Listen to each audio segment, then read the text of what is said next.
pour qu'il y ait des aurores polaires sur une planète, il faut une atmosphère et un champ magnétique.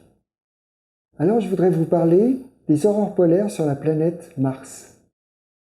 Et lorsque j'ai préparé cette présentation, je me suis souvenu d'un vers de Paul Éluard qui dit « La Terre est bleue comme une orange ». Et vous allez comprendre pourquoi ça m'a beaucoup inspiré. Alors la planète Mars, c'est une planète qui s'est créée au début du système solaire, il y a à peu près 4,5 milliards d'années. Et au début, il y avait beaucoup d'eau sur la planète Mars.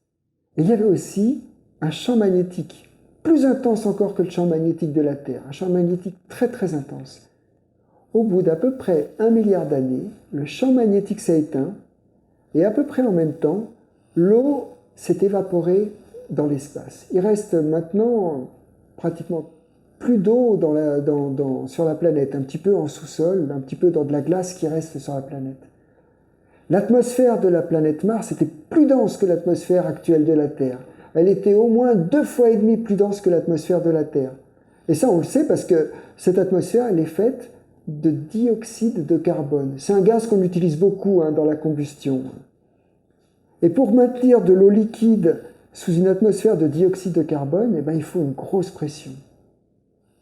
Quand l'eau s'est évaporée et est partie dans l'espace, en même temps, l'atmosphère est partie dans l'espace, parce que maintenant, elle est 600 fois plus ténue que l'atmosphère de la Terre. Au début des années 2000, les Américains envoient un satellite qui s'appelle Mars Global Surveyor. Et à bord de Mars Global Surveyor, il y a un magnétomètre. C'est un aimant avec des fils, ça mesure l'aimantation.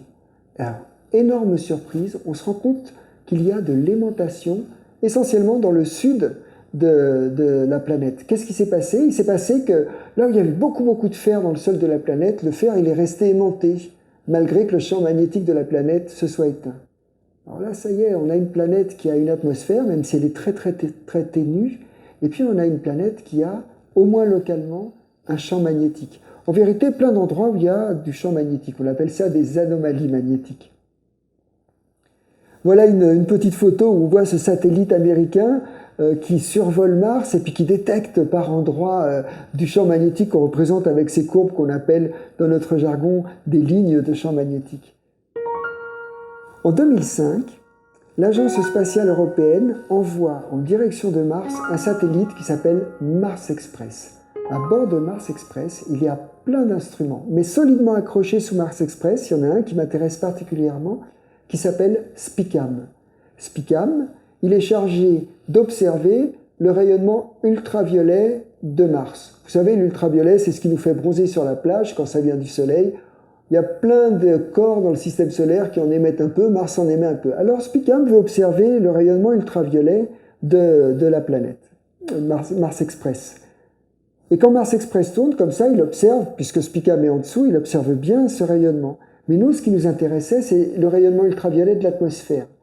Mais pour l'observer, il fallait dépointer Mars Express pour que SPICAM observe l'atmosphère sur le fond noir du ciel. Évidemment, chaque fois qu'on dépointait Mars Express, ceux qui avaient d'autres instruments à bord n'étaient pas contents parce qu'ils ne voulaient plus observer Mars. Donc ils ne voulaient pas qu'on le fasse très souvent. Alors on n'a pas beaucoup de données. Mais ce qu'on a observé, c'est qu'à chaque fois que Mars Express survolait un endroit où il y a beaucoup d'aimantation dans le sol de Mars, eh bien, il y avait plus de rayonnement ultraviolet dans l'atmosphère de Mars. Alors, le responsable de l'instrument, qui s'appelle Jean-Loup Berthaud, un Français qui travaille à Paris, m'envoie les données en me disant « Qu'est-ce que t'en penses ?» Il avait bien une petite idée derrière la tête, parce que je suis spécialiste des aurores polaires, donc il avait bien compris ce qui se passait. Je fais des calculs, et je me rends compte que c'est pas très compliqué. C'est des électrons et des protons du vent solaire qui arrivent, qui sont dirigés par le champ magnétique de Mars, qui rentrent dans l'atmosphère de Mars, qui heurtent le CO2. Le CO2 se met à vibrer, à tourner et crée des aurores polaires locales.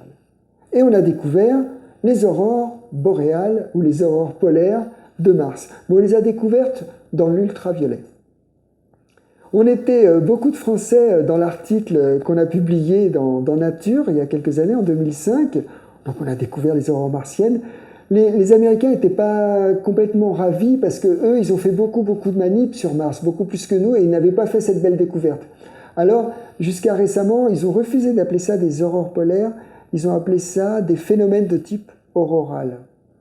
Bon, mais il y a 3 ans, ils ont envoyé leur propre satellite qui s'appelle MAVEN en direction de Mars, qui a reproduit nos observations dans l'ultraviolet, et maintenant tout le monde appelle ça des aurores martiennes, des aurores polaires sur Mars.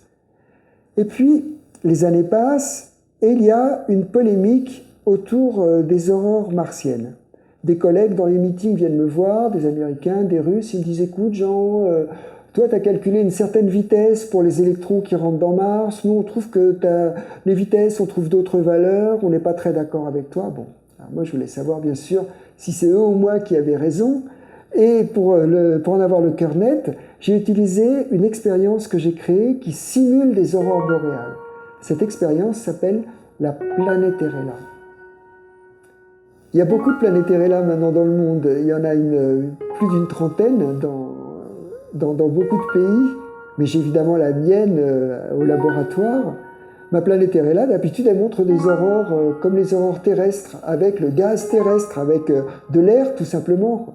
Ce que j'ai fait là, c'est que avec mon étudiant en thèse et puis mon collègue Mathieu Barthélémy, on a mis dans la Planétérella du gaz martien.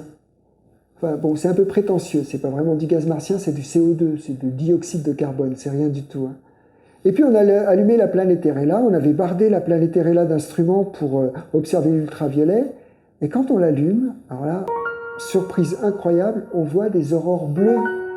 Et ça, on s'y attendait pas du tout, parce qu'on est des imbéciles, parce que j'avais pas bien étudié la physique, parce que les gens qui font la physique du CO2, ils savent bien que quand on envoie de l'électricité dedans, ça produit du bleu. Le CO2 se met à vibrer, les électrons se mettent à bouger, ils reçoivent de l'énergie par collision avec l'électricité, et ils rendent cette énergie sous forme de lumière, des aurores. Et ces aurores, elles peuvent être bleues, un bleu intense, très très beau, comme les peintures du peintre Klein, vraiment un très très joli bleu. Alors, je retourne au laboratoire, je refais des calculs, je rentre dans mes modèles tous les paramètres de physique qui permettent de calculer le bleu, et puis j'arrive à reproduire ce que j'ai vu avec la Planétérella. Alors immédiatement dans mes modèles, au lieu de prendre simplement du CO2, je mets une atmosphère qui est plus proche de l'atmosphère de Mars. Dans l'atmosphère de Mars, il n'y a pas que du CO2, il y a un petit peu d'oxygène par exemple. Et je refais les calculs, et ce que je découvre, c'est que sur Mars, régulièrement, quand le Soleil envoie des grosses bouffées de vent solaire, eh bien, là où il y a du champ magnétique intense, dans l'hémisphère sud de Mars, il se produit la nuit des aurores bleues. Elles ne sont pas seulement bleues, elles sont bleues et vertes vers 140 km d'altitude et rouges vers 160 km d'altitude. Si bien qu'un cosmonaute qui marcherait la nuit sur le sol rouge de Mars, en levant la tête, parce qu'elles sont visibles à l'œil nu, il verrait des aurores bleues, vertes et rouges. La grande découverte, c'est donc que ces aurores, elles sont visibles la nuit. On ne peut pas les voir depuis la Terre, parce que depuis la Terre, on voit que le côté éclairé de Mars, que le côté jour. Alors évidemment, maintenant, il y a des agences spatiales qui commencent à imaginer des instruments pour aller les prendre en photo. Donc on publie notre article, on a découvert que sur Mars, on a prédit que sur Mars, il doit y avoir des aurores visibles à l'œil nu, bleues, vertes et rouges. Et maintenant, plusieurs agences spatiales commencent à imaginer des instruments pour aller les observer.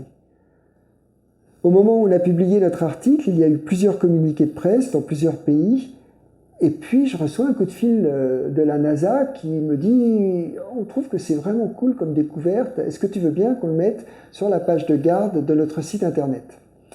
Alors évidemment, je dis oui, c'est quand même sympa de leur part.